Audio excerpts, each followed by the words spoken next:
Hello, my name's Justin the Clue, and I'm here today with Will Sloan. And you're listening to the Important Cinema Club. Will smiling because he knows what's coming. It's Shocktober. I'm Frankenstein's monster.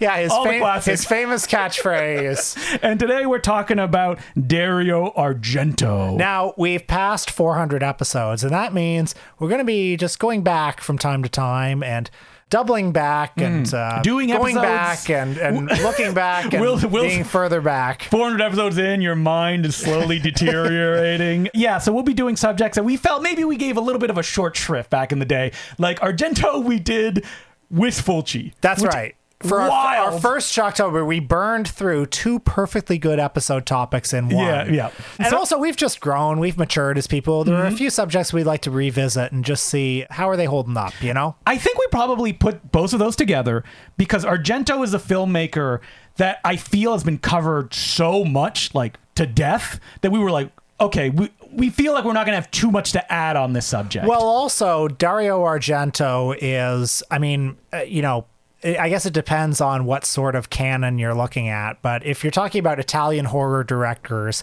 he's definitely one who... Well, I would say he's the god. He's the god. I mean, yeah. Mario Bava is possibly the other one who's been like most accepted in cinephilic circles. I feel like Dario Argento is more popular though, and his movies get watched more often. And Suspiria has become something of a like solid gold classic. Mm-hmm. And I think we wanted to compare him also to Lucio Fulci, who, huge cult following, but a little more disreputable. Mm-hmm. So it's funny because Argento, he's popular because I was watching one of his movies with Emily last night and she's like, have I seen this? And then she went, it's probably because all of Argento's films have the same vibe to them. So maybe I have, maybe I haven't. I think this is one reason why I wanted to revisit him, because for years, I've kind of felt myself... I've often felt myself resistant towards Dario Argento. I am absolutely the same. And some of it has to do with his reputation. Like, if he were a guy who were completely unknown and I just stumbled on these movies, I would think, whoa, there's some really interesting stuff in here. But because he's like the most famous Italian horror master, I come with a bit of a chip on my shoulder at times. I think that when you watch his movies, that it is undeniable that they are shaggy and kind of full of themselves. Well, he is the god of demonic runtimes. Yes. His movies are consistently in that 115 to 125 minute range. Absolutely. And that's like, for the kind of movies he's making, when you see that runtime, you're like, no! Your typical Italian horror film is 90 minutes. Yes, because they're very exploitative. They're probably ripping Dario Argento off, and they just want to give the audience the goods. And 90 minutes is probably the contractually mandated length. Yeah, so they're crawling to that running time. But Dario Argento, from the beginning of his career, was always kind of like the god. Like the Italian Hitchcock, which he hated being called when he started his career. But like there was never really a time when he was making movies or being released in cinemas that he was anything less. At least you get the sense of the way that he kind of presented himself than like an important figure. Well, he was also kind of a breakout star among those filmmakers. The Bird with the Crystal Plumage being his breakout film in 1970. That was a blockbuster all around the world. So was Cat o' Nine Tails. Basically, that first round of movies, including Deep Red, up until Suspiria, were all huge hits. He is the one that is synonymous with the term giallo. Like Mario Bava did it before. Other people had made similar films. Giallo being the color yellow. It was the color of the paperbacks. But when you think giallo, what you're thinking of are certain images from Dario Argento movies. Close-ups of objects as the camera tracks along them. You're thinking of killers with black gloves, yes, with the goblin music playing, with intense scenes of violence, long trench coats and hats, and you're like, but wait a minute, isn't that what Mario Bava did? Yeah, but you associate it with Argento. Yeah, Argento perfected the form. Mm-hmm. Now, I think one reason why we also talked about him in comparison to Fulci the last time is because, well, I like Fulci better. So the feeling that I sometimes have with Argento, and it may not actually be accurate as I revisit his movies, but the feeling I have is you've got 70% of the movies that are the most boring, turgid thing you've ever seen. just terrible dialogue, awful acting. And then you've got 30% that is some of the greatest thing you've ever seen. Yeah, the greatest thing you've ever seen. Now, as I revisit his movies as I get older, I realize, maybe the dichotomy isn't quite that rigid. Mm-hmm. So over the years, I have softened mightily to the entirety of an Argento film. That I was the same way as you. I'm like, these are misshapen. They're all over the place. They're boring. They're boring before like the really great stuff hits. But I've, he's like Antonioni, like these moments of stillness in between, et cetera, et cetera. I understand what he's doing, or, architecturally what he's playing with. Like, that's interesting, especially when he's working with as big a budget as he is. I guess I'm not quite there at thinking he's Antonioni yet, but I've also... Is that Antonioni-esque? I've also softened on him watching Deep Red again this time, which I've seen 100 times. I think I have too over the years. This is the thing about these movies. Like, I've never liked it. Yeah.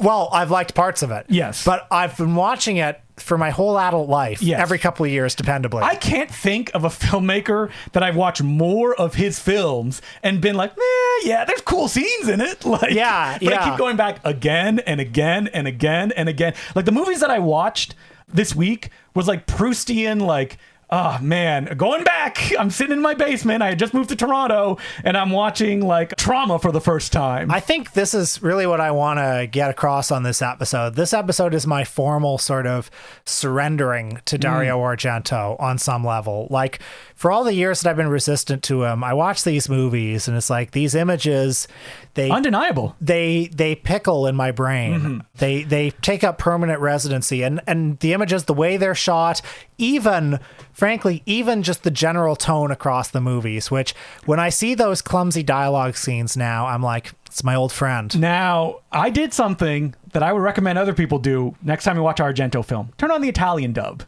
Because you're watching it in English, right? I'm watching it in English. They were shot out of sync. Some of the actors are speaking English on screen. So on Deep Red this time, I kind of switched back and forth. Oh, really? Because I wanted both the experiences. The issue with Deep Red is if you're watching the like theatrical Italian version, some scenes are not even dubbed in English. Because the actors didn't do it. Yeah. And I watch it and I feel a much smoother presentation. I remember someone when I first moved to Toronto and she said she was a big fan of Dario Argento films because she thought they were bad. Like, she liked the dubbing, she liked the like dream logic. She didn't find it intoxicating, she found it funny. And I can see people approaching it that way as well, but I don't think they talk about it like that anymore, right?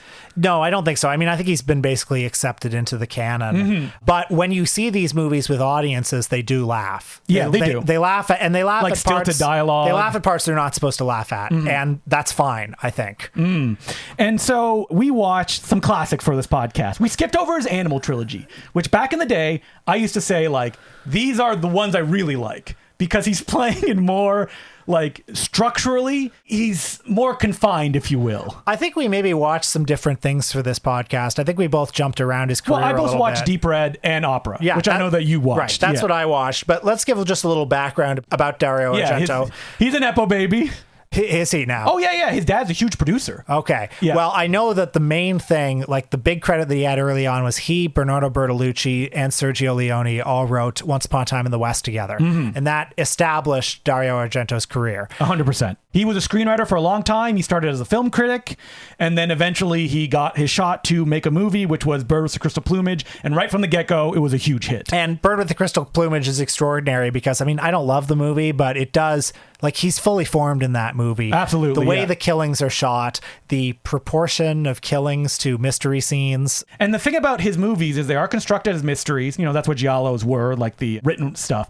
But Argento is so uninterested in the mechanics of what build a mystery that if you're looking for that, I feel like you're going to be disappointed. So I watched Deep Red again this week for, God knows what time it was that I watched it. And by the way, there's always a moment in Deep Red. There's Me too. A scene. Oh, yeah. I know what you're talking about. But every time I watch Deep Red, I'm like, I'm really into this. And then about even past the scene you're talking about, I'm like, this is still going, eh? Yeah, I have the same experience every time. But now I think I've been through it enough. You pinpointed that scene.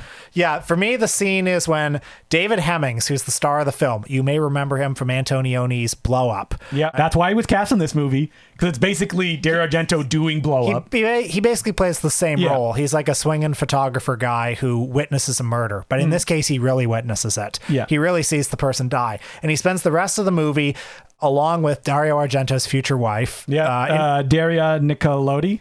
Investigating this murder. Yeah. And there is a peculiar, I mean, the plot is very intricate. There's a lot going on, but there's a strange lack of momentum through a lot of these scenes. And all these scenes, like without fail, are very artfully photographed. Yes, in beautiful locations. There's an atmosphere to it all. Now, you'll know, like, you'll wake up during this movie when the Goblin music starts. Because when the music by Goblin starts, that's when the camera really starts to go crazy. You know where I start to weirdly disconnect is in like the most virtuoso, that's not a murder, is when he starts going to like the house and he's investigating. And I'm like, what's going on? Like, oh, it's so long. Okay, that's interesting because I actually kind of get back on board. I know, with that's that when movie. people get back on board. Yeah, so the scene that I always zone out on is when he and Nikolai are having this unbelievably long conversation that's a battle of the sexes conversation where he's like, don't come at me with this gender equality stuff. Yeah. We know that women are the weaker sex. Now, I will say... And then it's like, I challenge you to an arm wrestle. And then they start arm wrestling. From a storytelling perspective, it is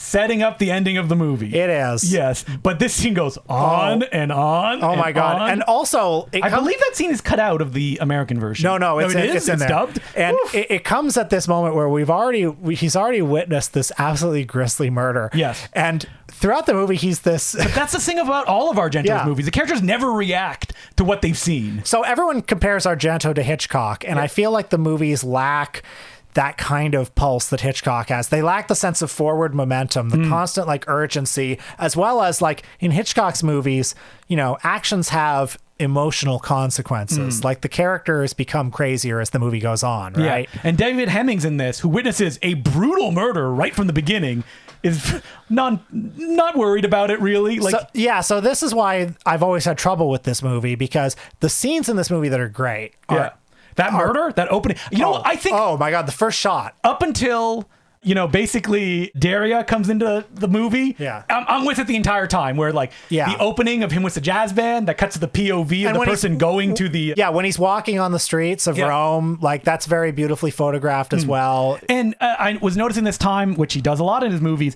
is just the like not having establishing shots. So scenes will start and you're like, where am I? What is going on? For example, like he witnesses the murder, and then the cops come and get him, and then it cuts to him by the fountain, which we saw before, and you're like, is this a flashback? What is going on? And I think that helps in that kind of like, I don't know where I am, dreamlike thing that everybody, you know, if you're a fan of Argento, you love that vibe of it all. Yeah, and I don't know, maybe I am getting a little more on board with this, because watching the movie this time, I felt more stylistic coherence across the movie than I usually do. Sometimes I have the issue with his movies where it feels like it's 5 or 6 awesome music videos between a lot of nothing. And on this viewing, and I've started to feel this way a little bit more, like Tenebrae, for example. I watched that fairly recently. Oh, I love Tenebrae. I love Tenebrae too, actually. That one is interesting because it is an auto-critique of all the stuff that people had said before. Yeah. And where the movie ends up is like, all the critics are right. Yeah. I am psychotic. So I do like that about it. Yeah. It's The House That Jack Built. Exactly. But also Tenebrae also has like the stilted quality of that movie, to me at least, becomes so hyper real that it's almost like Eyes Wide Shut. Well, Tenebrae takes place in a nowhere land. That's like where someone walks outside and it's so brightly lit, like nothing that you've ever seen. And the camera moves he does on that, there's like a famous long kind of like crane scene with like a Luma crane or something like that. I think Deep Red takes place in kind of a nowhere land too. Yeah, where like the cities are empty all the time. And I absolutely agree. But I think Tenebrae, I think they even say in the movie it's supposed to take place in the near future. Like that's the excuse that they give. It's more successful because after Deep Red he made Suspiria. We don't need to talk about Suspiria. Well, Suspiria, I mean, what I'll say about that is whatever reservations I've had about any of the other ones, I've never had with Suspiria. Well, because it's so... Every scene has something to look at. Yeah, and it's so pure and uninterested in kind of having any coherence. Like Deep Red is kind of him pulling away towards Suspiria with the baggage of his 3 previous giallos still hanging on, which is why maybe you're like, no, something feels wrong. Suspiria is just him throwing everything away. Well, yeah, there's a evolution that happens where the early movies, the giallos are, you know, they're murder mysteries and they follow intricate mystery plots. But then when you get to Suspiria, Inferno, Phenomena, it becomes much more about the dream logic. Oh, I love Inferno. Much more anything goes. I like Inferno. Yeah. Again, it's another one that I need to see it again. It's another one that for me has like really high highs. I love how you think you're following the protagonist and then she's just done like 30, 40 minutes in, and then you just follow some other dude that goes into a house. Inferno is a one that like, what's the plot of Inferno? And I'd be like, I don't no, there's like an underwater house that you have to find a key in, and it doesn't matter. Like all that stuff is just kind of like mood, and that's what the most important thing about it is. So I liked comparing him the last time we did this to Fulci, because I always felt that Fulci, there was in his best movies or his most typical ones like The Beyond or City of the Living Dead, there was this really potent dreamlike vibe that hung over the whole thing. And so all of the dialogue scenes felt like really strange in his movies in a way that felt more stylistically coherent to me than Argento's. Well, I think that Fulci is just more of a craftsman than... Well, I'm not saying... Well, it's not craftsman is the word I'm looking for. It's kind of like... Fulci is used to working on a factory line. And so he has certain things and ticks that he can go to because he finds those interesting in his movies. And because of that, he knows how to construct just like very efficient 90-minute movies that feel very weird at the same time because his obsessions are present. Well, I watched Opera this week by Argento, which has always been a favorite of mine and remains a favorite of mine, even though I feel like it's kind of, maybe it's like a second-tier Argento movie for a lot of people, but honestly, I think some of the images in this movie are really strong. Like the one, maybe my favorite image in all of Argento. On the poster. Yeah, with the woman with the needles taped under her eyes. But if you're talking about like human reactions to the horrible murders that are going absolutely absent in this film. Okay, and that's kind of something that I like about it because I agree it's too. so extreme. The movie is about this actress who's been, hired to play Lady Macbeth in a big opera production, and she's very anxious and insecure about it. It's like, oh, I'm too young to play Lady Macbeth. There's a lot of behind the scenes strife. But then there's a, mysterious black-wearing killer who's... Oh, it's Argento himself behind the gloves, murdering. That's a classic story. He is constantly breaking into where she is, tying her up, putting the needles under her eyes so she can't close her eyes, and then brutally killing people in front of her. Now, this is a great kind of like mirror up to Argento himself, because he's commenting on what he's doing to the viewers watching these films, where it's like, I'm basically forcing you to watch. This is the stuff I want you to see. Yeah, and I do like this auto critique element of this movie and Tenebrae.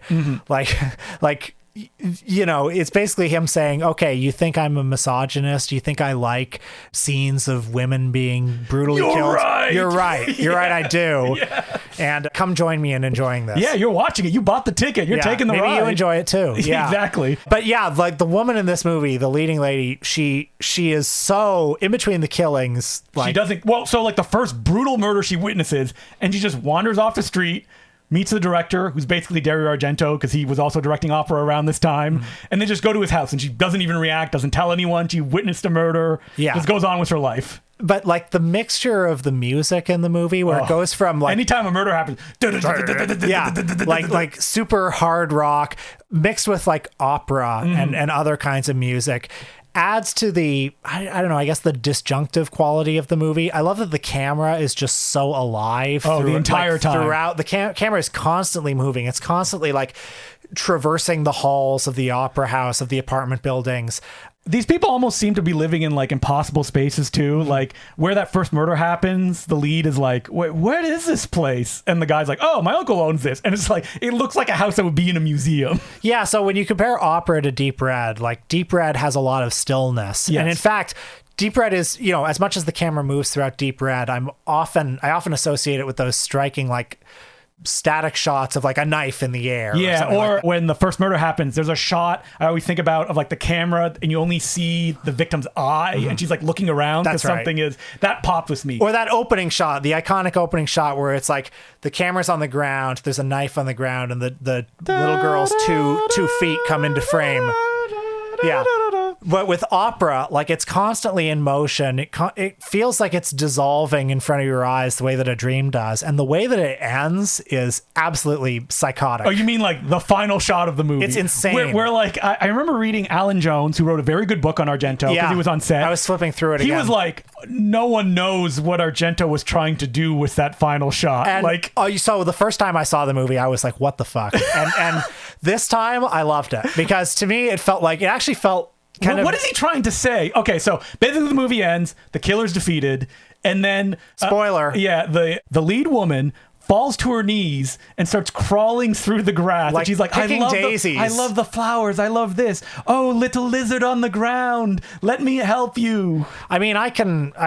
Like maybe she just lost her mind. Is that what he's trying to indicate? Yeah, I guess so. I mean, it sort of makes text what appears to have been subtext before, which is that she has no sort of healthy reaction to these murders. Yeah, that she kind of breaks. Well, because the movie is also saying like kind of like Deep Red, where it's deep childhood trauma. Spoiler alert for opera, it doesn't really matter. And deep childhood trauma, though, runs throughout a lot of these movies. Yeah, is that like her mother was a sadist and she witnessed this, and then there's like a fear of like, oh, is this genetically like transferred? Will I also be a sadist? Is her not reacting to the murders? She dissociates. Yeah, an extension to like how her mother felt or acted. Yeah, I mean, like the film even has in those final sequences the director Argento stand-in filming a fly on a wire in front of the camera. Like that ain't real subtle about what he's doing. Yeah, I wonder if he's Argento, I'm sure, is somebody who compartmentalizes a lot. I mean, there's a lot of books I could pull out where people psychologically analyze the movies that he makes. Yeah. Like, is it Broken Mirrors, Broken Minds is a big famous one? Yeah. That's a good one.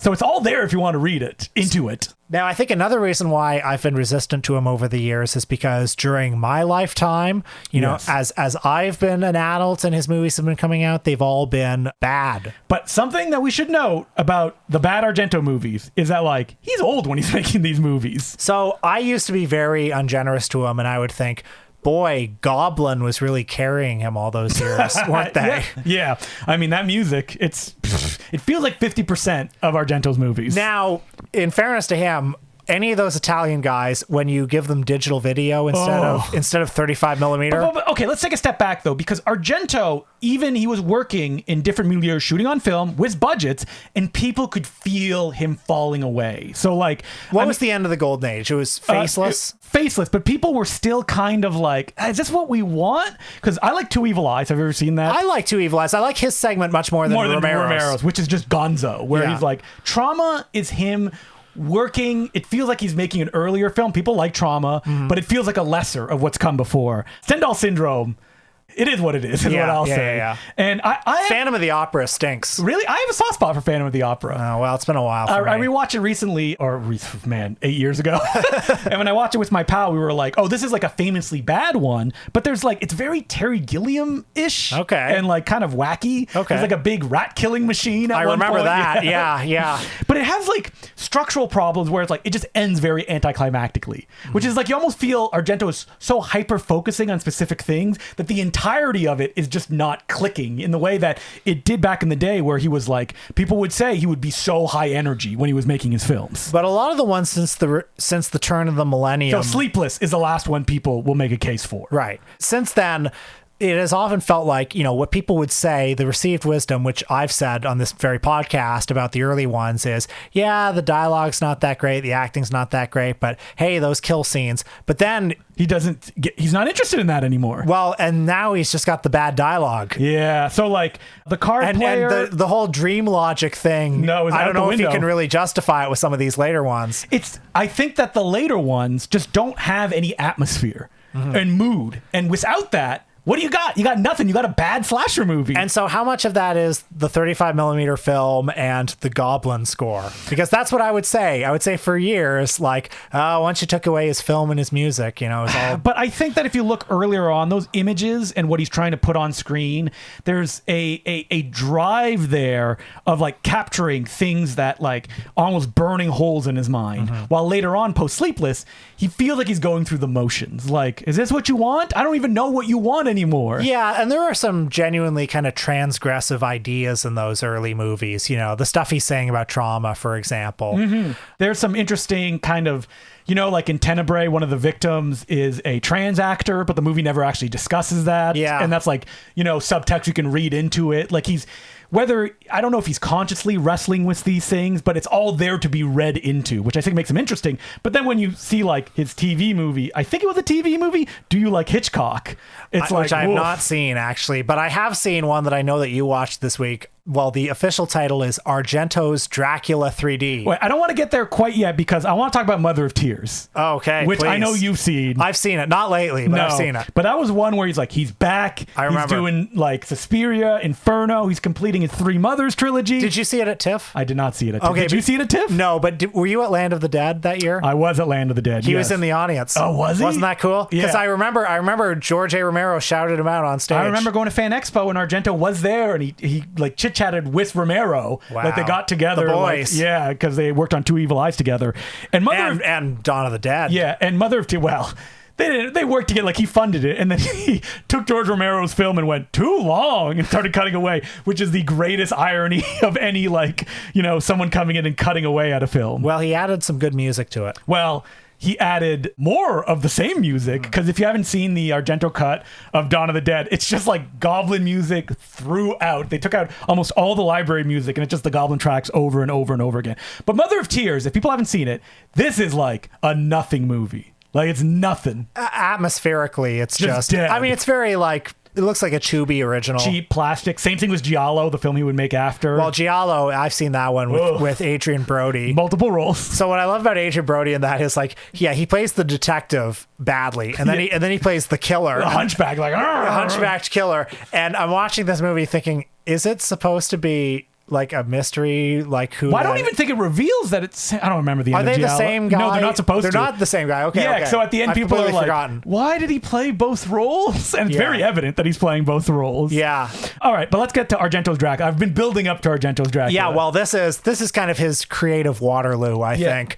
And I mean, I saw this when it was new. And Did you see it theatrically? No, There's no way. I right? saw it on my laptop. This is one they like. It played at Cannes. It was like a big screening that they had. And disaster. And you see the movie and you go, yes, I see it. So the first thing you notice about this movie is that it looks awful. Now, okay, man, am I going to try to defend the look of this movie by saying they shot it in 3D? Right. And that is why it is so overlit and plastic, and that this is it's not true to say a movie has no style when the style is nothing. It's just big whites and like characters are walking through it. There is like, if you saw this, I don't think you could say Dario Argento directed it. No, absolutely. There's no fetishistic close-ups. There's no bravura camera moves. Well, there's his daughter nude. Yeah, that's it. a trademark. There is a score written by one of his guys that's all theremin music. Like, so you've seen it more recently. I watched it in 3D too. Oh, well, how did the 3D look? Look good. Okay. But like any 3D, you're like, wow, this is great. After 30 minutes, you're like, all right, I'm bored of this. I will say, watching it in, I can't say the word, it's red and blue 3D. Yeah. It makes it look like it's covered in piss, which also makes it kind of look like black and white. It probably makes it look like it's a faded red grindhouse print. That's having seen this film, not in 3D, one of the worst looking movies I've ever seen. Yeah. Like made by a major film, undoubtedly. Well, does it add anything interesting to the Dracula lore aside from the fact that he turns into a centipede at one point? Not a centipede. A grasshopper, sorry. No. He turns into a praying mantis. Praying mantis, okay. Yes. Does it add anything to the Dracula? Absolutely not. What is its take on the Dracula lore? What if Dracula was boring? Okay. The guy playing Dracula is so uncommitted. I remember when they announced it, I was like, oh, is Rutger Hauer playing Dracula? No, he's playing Van Helsing. Yeah, it's Thomas Kretschmann, who is a German actor who had like a bit of a go for a while where he was like, he's in Cars 2, he's in King Kong, the Peter Jackson one, he's in Wanted, he's in like he plays villains in Avengers 2 and the post-credit scene of Captain America. But here, I don't know if like Argento didn't give him anything, but like he's just like, hey, it's me, Dracula. Which is tough because on the opposite spectrum, you have Stephen Sommers' Van Helsing, where he's like, it's me, Dracula! And I was like, I don't want that either. So it's like, can you go somewhere in the middle, please? Mm-hmm. And there's violence in it, but it's so disconnected from anything. There's this one scene where they want to like stake a vampire at the beginning, and then another guy just like brutally murders everyone, and it's like, where's this coming from? Well, many of the flaws, not all, but some of the flaws of Argento's Dracula 3D are some of the flaws are consistent with the flaws in his earlier work. Absolutely, the stilted dialogue, no momentum. Like, what's the difference? Well, it doesn't. No atmosphere, and there isn't that kind of. I guess this links into the dreaminess of it, but the fetishistic quality of it is completely absent. Well, also, like, there's a... I mean, it feels like a porno. Yeah. Or the worst David Dakota movie, if you will. There's a certain je ne sais quoi when he's at his best, where you feel that he's obsessed with these images. It's not textured. Yeah, exactly. Yeah. This feels like him doing a job for pay.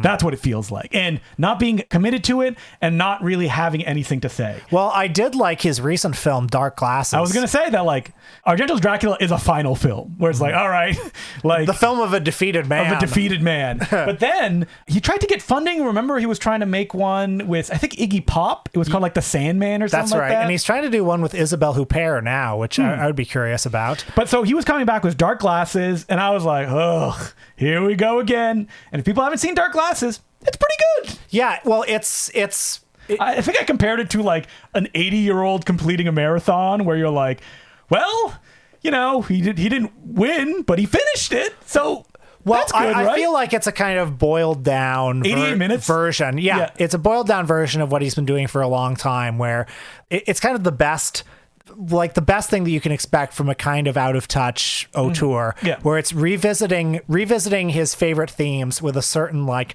diamond like precision. Yeah, the good late style, if you will. Yeah.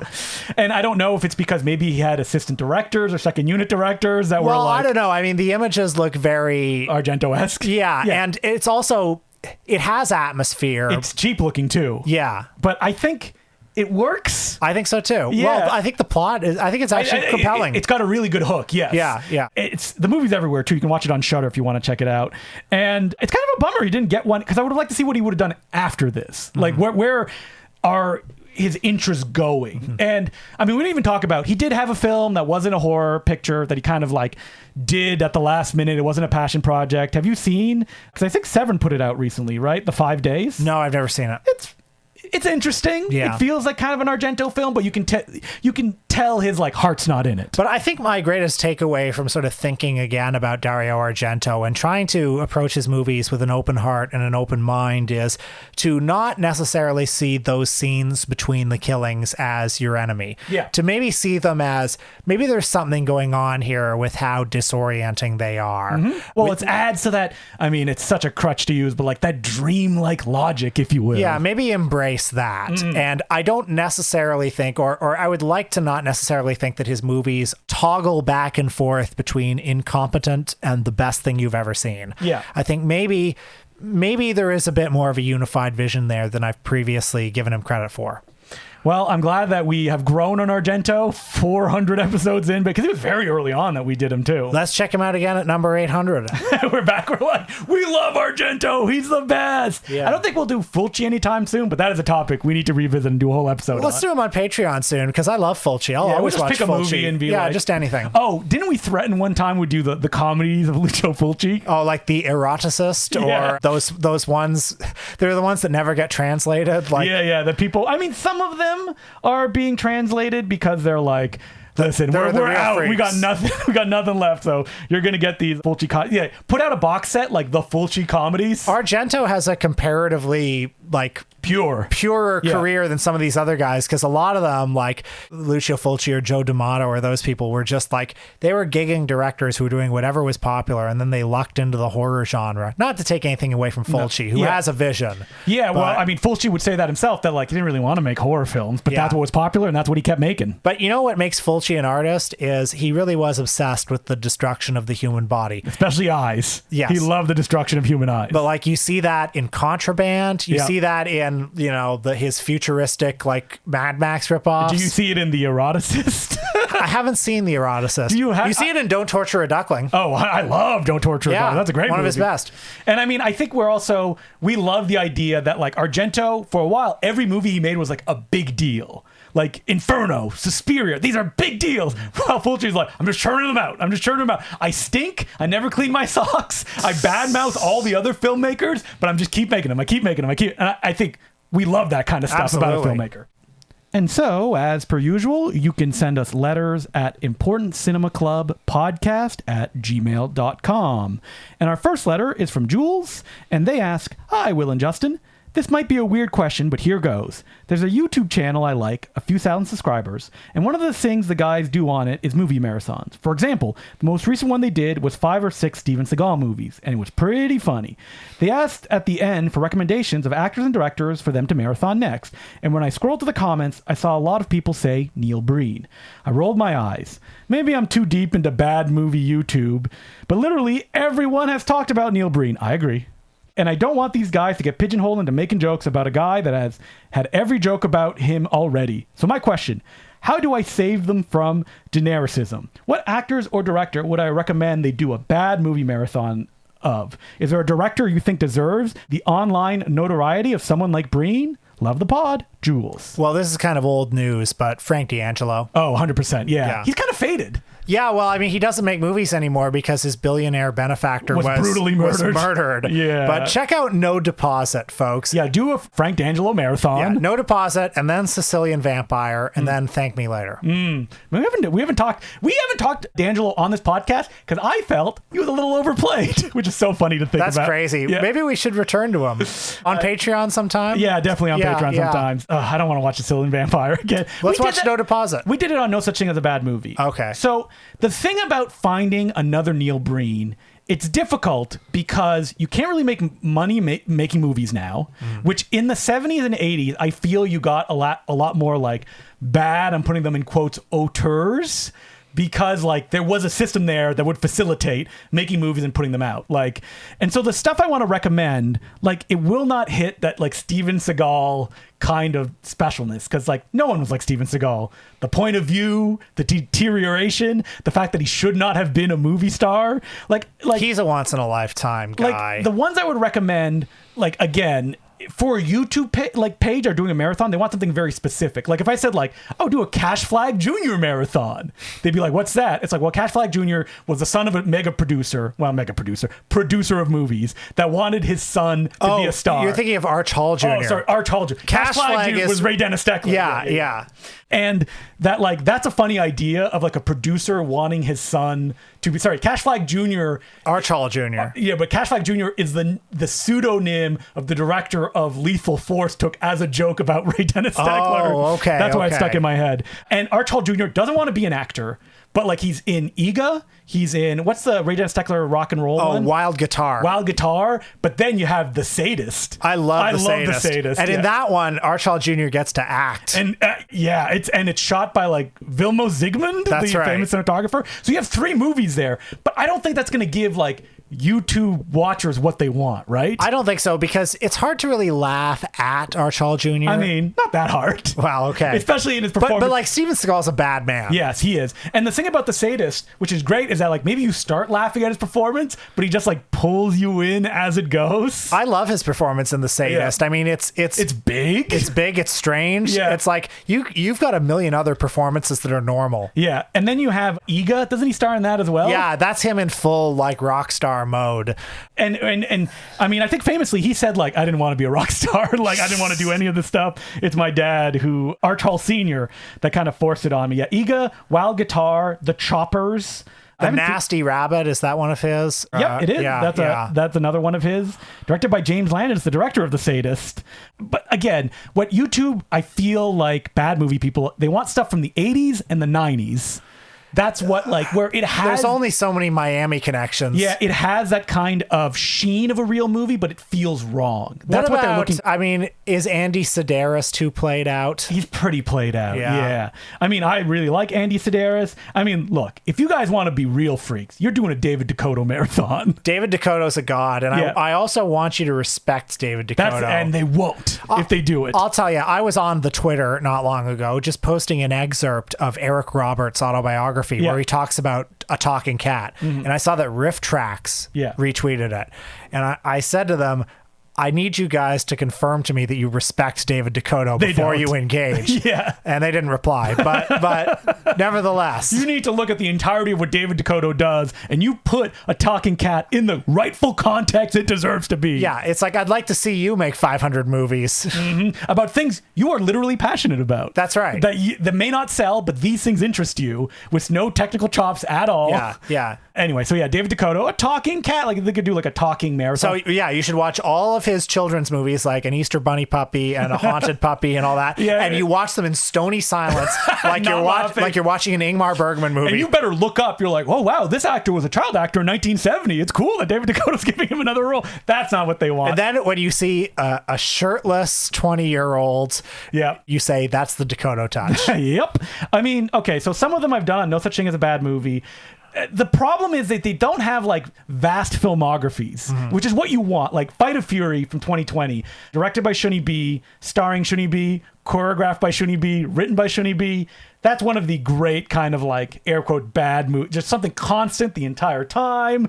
It's an ego project about him looking cool. That's great. You can't really build a movie marathon around that. One of the topics that we did though, this is the problem with the internet, is that nothing lives in like, you know, its own little corner. We did a movie, another ego project, action film, and we got an email from them being like, how dare you take it down? And they supposedly sent emails to everyone who did that. So it's like, you need somebody. Did you take it down? It may exist somewhere else that you can listen to paid, if you will. Okay. We don't want to ruffle too many feathers. And they made a sequel to their movie, but now the wind is taken out of my sails. Like, it's tough to have obliviousness, prolificness, and also kind of like an ego-driven project. It's impossible. Not when the internet exists and there's that hyper loop of like social media for these kind of filmmakers. Right. I mean, one filmmaker who I feel has never gotten the respect he deserves is Jeff Leroy, who's been making movies since the 90s. And his shtick is that like, yeah, his first movie was in 1997.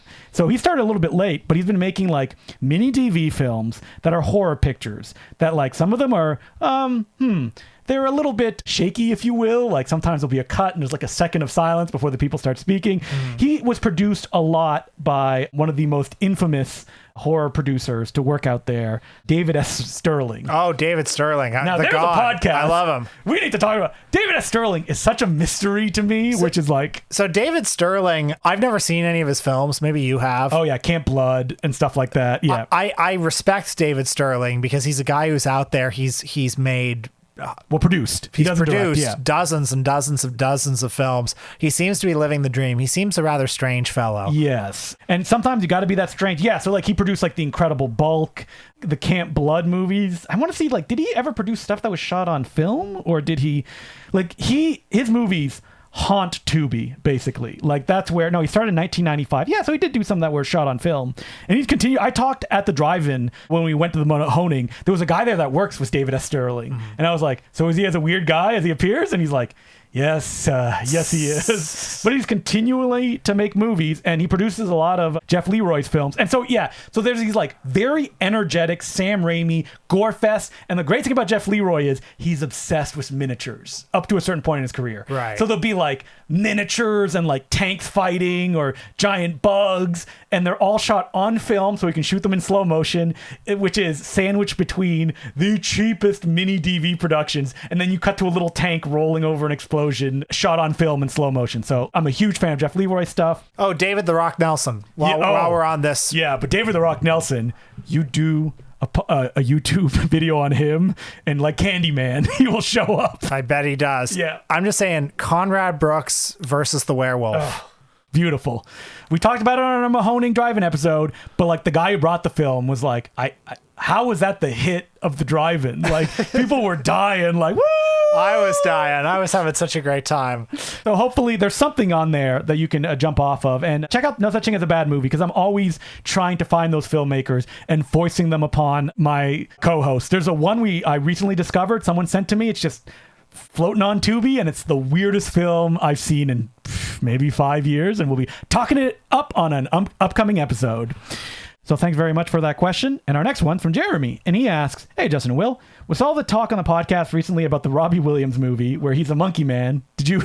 I posted like a round table we saw after the premiere at TIFF. I haven't seen the film yet. It's called A Better Man. A Better Man. Yeah. Someone we know unironically liked the movie. Maybe someone who gets mentioned on this podcast a lot, who perhaps could have seen the movie at TIFF without much difficulty. Well, hey, this looks good to me. So this new movie by Robbie Williams, also got me thinking of the similarly named Monkey Man, and specifically how it's directed by actor Dev Patel.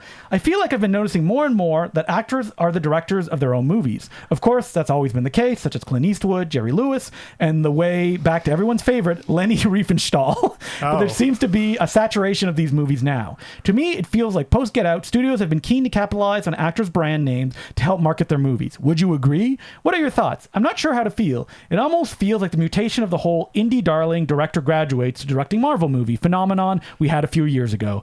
Anyway, as always, thanks for the show, and my obligatory recommendation for this letter is the Georgian movie Pirosmani by Georgi Shenligilaya. It's free on YouTube. Never heard of it. I will check it out. So I don't know if actors directing their own movies is more or less of a trend than it ever was. What I do know is that when I go to the Toronto Film Festival every year and there's a world premiere and it's always an actor that directed a movie. If it's like, oh, there's a new movie directed by Michael Keaton or a new movie directed by Rebel Wilson or something like that, I say, no, thank you. No. Or who did Pool Man? Oh, that was Chris Klein. Did he direct? Not Chris Klein. No, not Chris Klein. Yeah, the star of American Pie from Street Fighter: Legend of Chun-Li. Yeah. What is his character? Because he's always answering the phone, and he's like, "Oh, it's me." He talks in a really cool voice like this. I kind of love him in that movie. I don't know. Chris Pratt was it, or no? It's Chris Pine. Chris Pine. Yeah, it was close. Our old brains. Episode 401. We're going. So, I knew it was a Chris. So Chris Klein doesn't really get grouped with the other Chris's, does he? If an actor directed it, it's guilty till proven innocent. I'm sorry. What are good movies directed by mostly actors? John Cassavetes. Citizen Kane? Yeah, Citizen Kane. Is he mostly an actor or is he mostly a director? Who, John Cassavetes? Orson Welles. I think he's mostly known. He acted a lot. What about Charlie Chaplin? Yeah, that's true. He's kind of the total Buster package. Keaton. Yeah. But like now, I would say that the thing about like Robert Redford, Ordinary People. Yeah, and that, like Get Out, which is the example that was used. Jordan Peele doesn't star in Get Out. Yeah. He hasn't starred in any of the movies that he's made, which that I like. He's basically fully transitioned into being a director. Is that like, if you're an actor and you're suddenly directing, no more acting for you. It's a ban. You're not allowed, right? I agree. At least in main roles, especially films that you directed. But yeah, I don't think I'm noticing it's that much of a trend that much. Oh, Staying Alive by Sylvester Stallone. Well, now that's a beautiful picture. film. Yeah. Paradise Alley. He starred in that one and he directed it. I mean, he's great. I love him as a director. Yeah.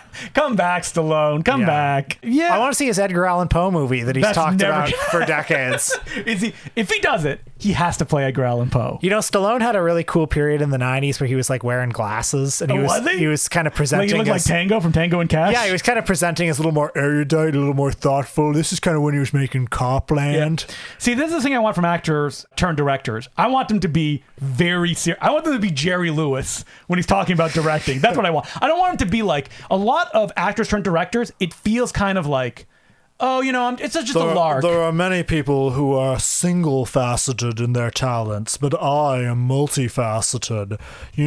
When I'm in the editing room, I have licked film to get more of me in the film. Oh, Jerry. We love him. Nothing ever wrong with you. Yeah, a good man. So, Steven Skull on Deadly Ground, the greatest actor turned director. You know what?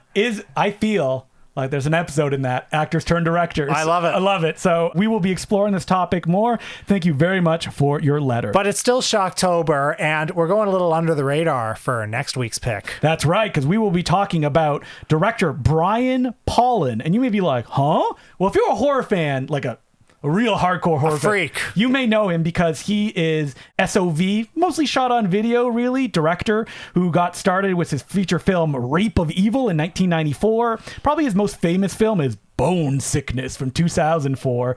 He directed a Misty Monday film, Mummy Raider, in 2002.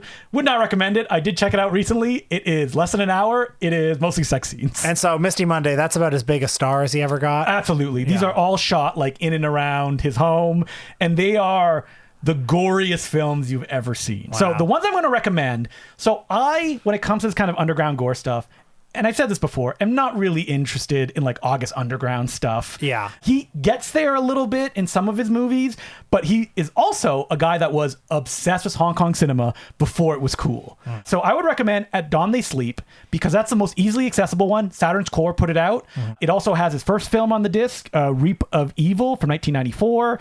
But At Dawn They Sleep, Bone Sickness, and Cryptic Plasm. are the 3 I'm going to ask Will to see, because I know Will has never seen I've any. never of the seen things. any. So that's what we'll be checking out next week. And I want to bring people, into the fold, like something maybe you haven't heard about and will be shocking. And these are movies that you probably wouldn't want to show friends at a party, but maybe if they're like, I've seen everything, and you're like, check this out. The work of Brian Paulin. We didn't mention on our Patreon. Oh, on our Patreon. It's a double. It's a double. We're talking about Beetlejuice 2. Yes. And the reason it's a double is because the second subject, and so there's actually 2 episodes, and the second one is longer than a normal episode of the Important Cinema Club. So last week we did an episode. Kevin Smith's ranking. We ranked all the Kevin Smith movies, but we left a movie out, which is the 4:30 movie, his new one. Because we hadn't seen it yet. No. Well, now we have, bitches. So we're going to talk about the 4:30 movie. Did we like it? Is it a Kevin comeback? I mean, you can just look at our letterbox. You'll have to find out. Okay, you can see letterbox, but now you can get the full rationale. Yeah, and you can also see where it ranks, because we rank it. I think it may shock you, dear listener, where it ranks. Okay. And also, people commented, like, what about Clerks, the animated series? Have you guys ever talked about that? I don't think we've ever talked about it. Well, first of all, how dare you think that we've never heard of Clerks, the animated series? We know it by heart. We know it by heart. Yeah, it's great. Not really a pure Kevin Smith project. That's mostly like Dave Mandel, I feel, who was the showrunner on that. We'll go on to do Veep, worked on Seinfeld. No wonder it's so good. If we had to rank it, number 1 or 2? Probably 2, I would say, yeah. But it's not in there. Yeah. It doesn't count. But anyway. So an episode on Beetlejuice, and an episode on 4:30 movie. That's you get right. This week, if you become Patreon. It's the first time ever. When was the last time we were that fired up about a movie talking about 4:30? We're fired up.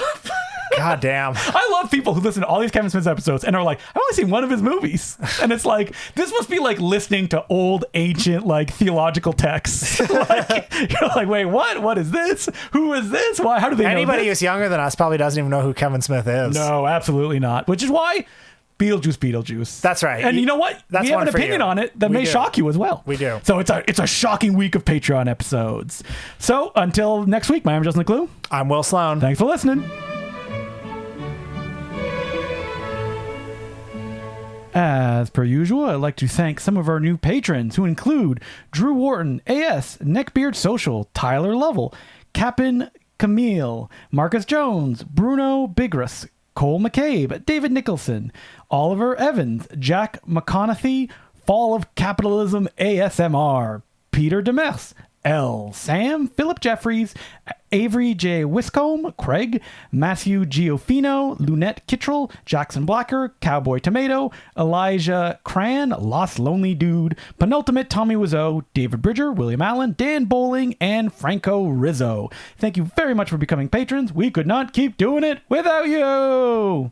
Okay, first order of business. This is only tangentially related to movies, but he was in the movie Man on the Moon. He was, yes. So when I was in Memphis last week. Oh, yeah, you took a trip, just a vacation? I went to Memphis, and when I landed, I thought, I wonder if there's any Jerry Lawler themed tourist attraction Wait, here. who's Jerry Lawler, Will? Jerry Lawler is a pioneering wrestler in the days before WWE. Before he was a territory wrestler. Before he was very famous down south, not so well known up north, except for his famous fake feud with Andy Kaufman. Is it fake, Will? There's a lot of back and forth on this. Yeah, who knows? Yeah, so where did the feud begin? It began with, Andy Kaufman, as part of his act, would wrestle women, and he wanted to be like the ultimate wrestling heel. He would go up and be very misogynistic and be like, no woman can beat me. Women should be peeling potatoes. Oh, right. I know Andy Kaufman. He's in Saturday Night, the Jason Reitman movie. That's right. That's where I know him from. He is Saturday Night, Yeah, that's right. And then Jerry Lawler, an actual wrestler, got in on the act. He's like, how dare you? You're basically you're disrespecting wrestling. Yeah. And it climaxed with them on the David Letterman show. Oh, yes. One of the greatest clips of TV of all time. So I thought, is there any Jerry Lawler themed restaurant? Yes, there is. Okay. It's on Bourbon Street. Sorry, Beale Street. I was mixing up my famous American streets. Yes. It's on Beale Street. And, you can go to BB King's restaurant. Beale Street could talk. It would talk about Jerry Lawler. It would tonight. So we go there, and it's Jerry Lawler's museum. So it's got cases that have like his dumb crowns, his dumb belts, stupid little bits of memorabilia. How dare you? We're starting a feud right here. I'm gonna bash a chair over your head, Will. It's got Andy Kaufman stuff everywhere. It's got does have Andy Kaufman on the stuff, stage where you can see live music. It's got a big mural of them on the David Letterman show. See, this is the thing of like, was it real? Was it not? What? Come on, guys. It's wrestling. It's wrestling, yeah. Yeah. So did you have a fun time looking at all that stuff? I had such a great time. And then we got our food, and it was some of the worst food I've ever had in my Really? life. The corn on the cob was, I mean, here's my recommendation. Go there, get a drink. Yeah, and then leave. So how was your horror movie Mind Melter? Oh, it was great. But wait.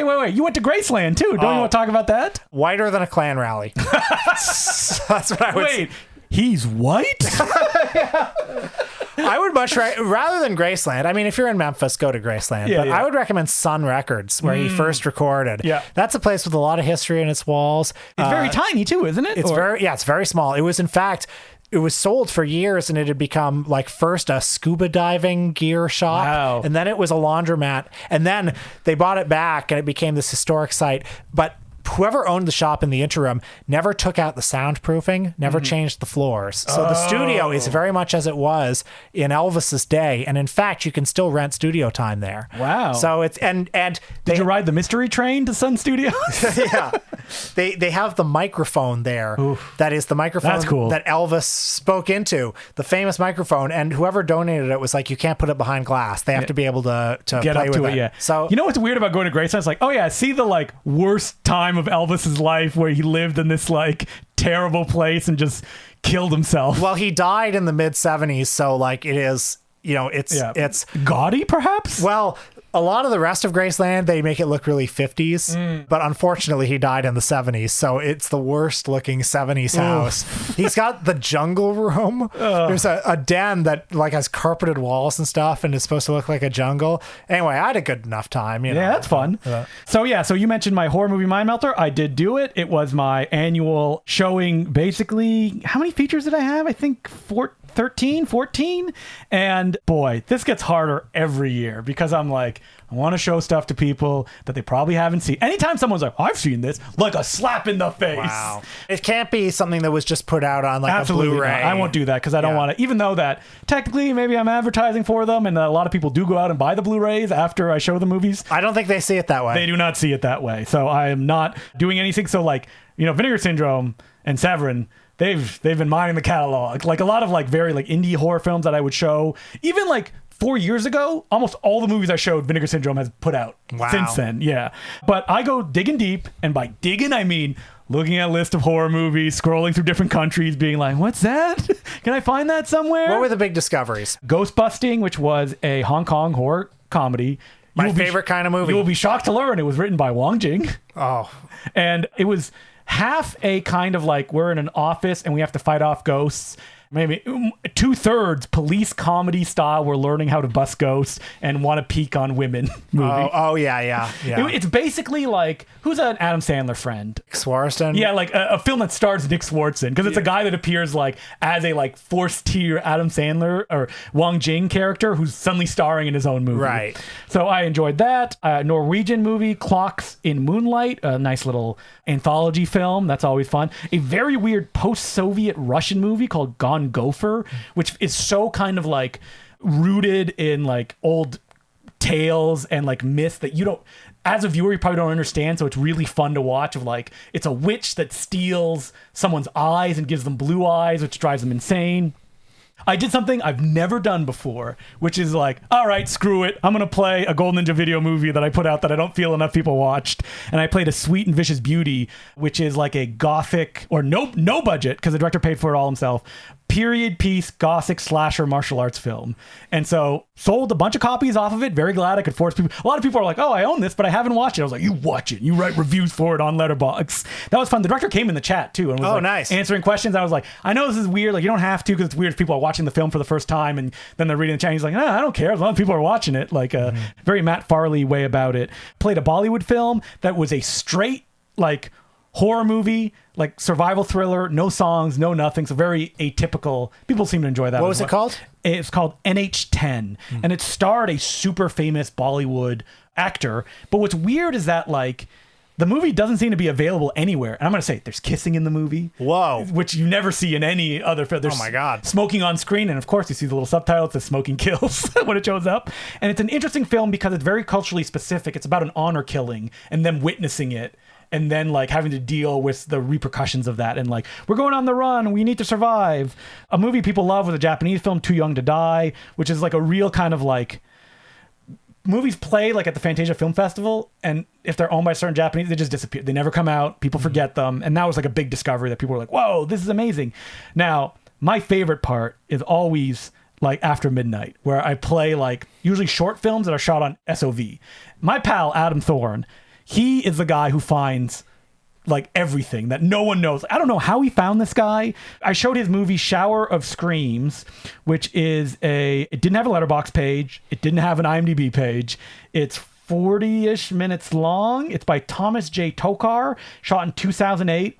And from what I can tell from his YouTube page, because there's one comment on a video being like, I remember you showing this in school, Mr. Tokar, is that he was a high school professor who taught science, and he would make these like schlocky horror movies that had like an ecological lesson in them. Like this one is about acid rain. Wow. And it's about like a bunch of people at like a bed and breakfast where suddenly it starts raining outside and they're like, don't go out, we have to stay inside. Someone's like, no, I need to go fishing. And they're like, oh, and they turn into a skeleton. And then the rain starts eating through the house and they have to like, we have to go in the basement, everybody get it. It literally ends with someone going to the power plant, turning off the power plant, which stops the acid rain. I'm not even kidding. So very fun, deserves to be a classic. Hopefully Bleeding Skull. This is like something you would learn through Bleeding Skull. Like It's like, how did you find this? Even directed feature films, they're all on his YouTube page. So Shower of Screams, look on Letterboxd, because my review, I linked to the full movie, because he put them all up on YouTube. They've never been distributed anywhere. They were all homemade. It was a delight. And then from there, usually my deal is like, listen, if you stick for it this long, I'll play movies that you probably know, except my spoof film. I was like, I need a spoof. There's no more good horror spoofs. But wait, Mr. Jim Wynorski, Transylvania Twist. I played that. Wow. Now, was it a big hit? No. But listen, this was like, I feel like Jim's last gasp as like, he's working with money. He's working for Corman. He has enough kind of technical backing that he can make like a fun, fast-moving movie, but his obsessions are all present in it as well. I think it stars Monique Gabrielle. So like I love her. Stars Robert Vaughn as well as like a Dracula-like character. Well, he's no Monique Gabrielle. No, he is not. So that was a fun one, especially people who are like, wow, this is really my kind of movie. I never heard about it before. A weird one that's never gotten a Blu-ray release, which there must be an issue behind that because it feels like that's an easy, like, it's exploitable. Yeah, super exploitable. That maybe the elements don't exist, et cetera, et cetera. But yeah, very fun time. Thanks everybody for tuning in. Will I have one next year? Man, I don't know. There's no more movies. Maybe a 12-hour. 24 is so much. It's so hard. I gotta say, I took a 20-minute nap and then I was fine for the rest of the night. So that's what you got to do. He's a madman.